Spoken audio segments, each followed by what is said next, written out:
next speaker is Ross Beaty.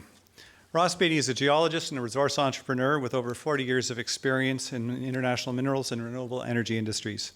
He remains founder and chairman of Pan American Silver Corp, one of the world's leading silver producers.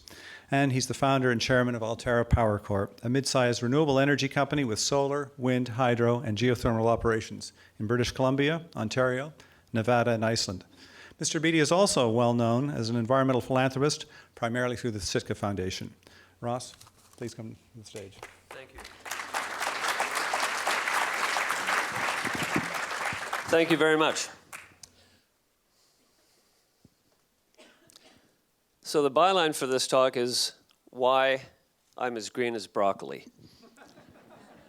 But first we have to have the PechaKucha. Here we go. Okay, that little guy, 6-year-old, that is me. Now, I was a very hyperactive kid, and my mother dealt with that. Instead of giving me Ritalin, because it wasn't invented then, she kicked me outside. So from a young age, I played outside in the backyard, in the lanes, in the vacant lots, and in the gutters, and I learned to get dirty, and I learned to love nature. I just learned to love being outside.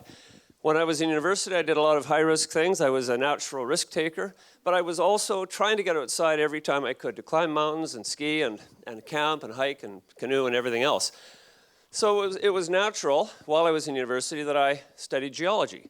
I really enjoyed the concept of geology. This is my first year in the bush in 1970. You can see a big smile because, you know, it spoke to me. It was getting paid to hike and getting paid to camp, getting paid to run around in helicopters, and getting paid. You could be dirty all summer. It didn't matter. It was great. And so it was the beauty of the outdoors. In 1980, I started my first company. I was an entrepreneur from the get-go. Beaty Geological. I worked in New Zealand for a couple of years, and this is a story in Bolivia, a project in Bolivia that you could literally pay for services in this little town with gold dust, just like the Klondike. That lasted for a whole bunch of years in the early 80s, 5 years, and then in 1985 I started a public company called Equinox. Our first project was in Liberia, where I spent a few years drilling holes looking for gold. Liberia fell apart into chaos and mayhem. I ended up getting cerebral malaria. I almost died. That was the end of my African adventure, but the company did pretty well. We worked in Nevada and British Columbia, and all through the 80s and early 90s, I was off chasing dreams all over the place, and my dear wife, who's here tonight, was looking after our family. We started with this one, our youngest girl, and had 4 more girls and then a son, so 5 kids altogether, while I slept or traveled looking for gold and things like that.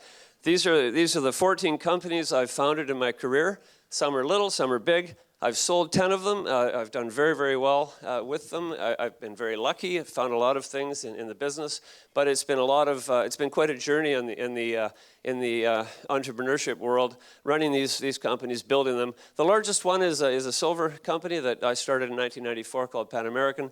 It's now the second largest silver mining company in the world. So we have 7 operations in Mexico, Peru, Bolivia, and Argentina. It produces about 3% of the world's silver every year. And it's a really good-sized company now, and I'm very proud of it, but I'm not very active in it anymore.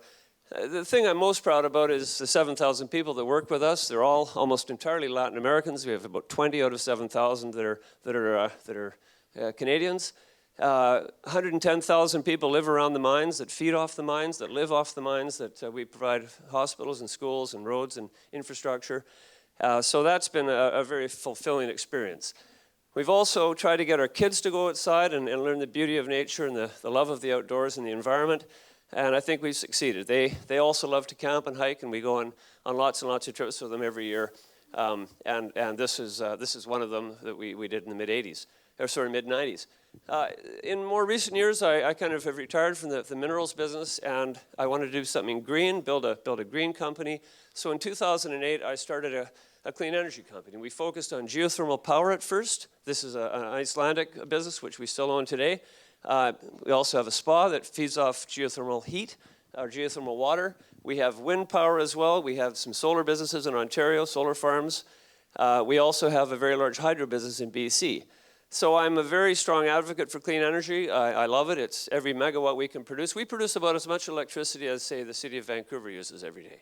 So it's a decent size, about 650 megawatts. We're building another 200 megawatts now.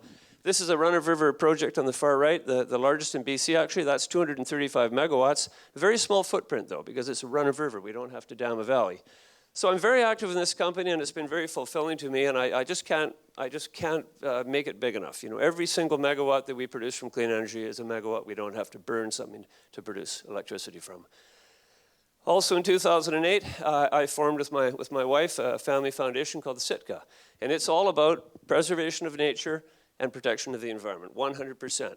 You know, if you really understand about philanthropy, 0.8% of every dollar that goes to charities goes to nature-based charities, less than 1%. And yet here we have, you know, 99.99999% of all species on Earth that money goes to. It's totally disproportionate. So that's what I figured we should be doing, is we should be providing our luck and our financial wealth to support all of those things that don't have voices. Because there's enough people that support people, and they have big voices. So that's what we're doing. We're focused on land conservation. The Nature Trust is an example of something we support. This is a biodiversity museum at UBC that we've supported to create. It's a wonderful place. If you have kids, it's a great place to go and enjoy. Salmon Foundation, which is all about keeping salmon healthy. And we also support public policy, such as renewable cities. So that's what we try to do. It's totally dedicated to nature and the environment and nothing else. And it's very easy for us to say yes or no when we get an opportunity we get asked to give money to something. It's not just for me. You know, my grandmother was born in Vancouver. Both my parents were born here. They all fished. I learned how to fish when I was young.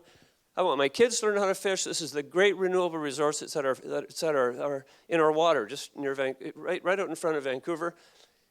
You know, I want their kids and 7 or 10 generations from now to be able to fish.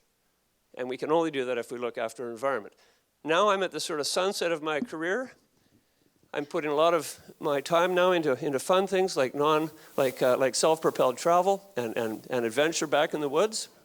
And this is down the Yukon River. This is in Norway, skiing across Norway. And really, you know, we have to fight to keep the earth green and sustainable. You know, I'm doing what I can, my family's doing what they can, and by being here, every one of you is engaged in this and doing it too. So I thank you for coming tonight and being part of this whole effort to make all cities renewable 100%. Thank you.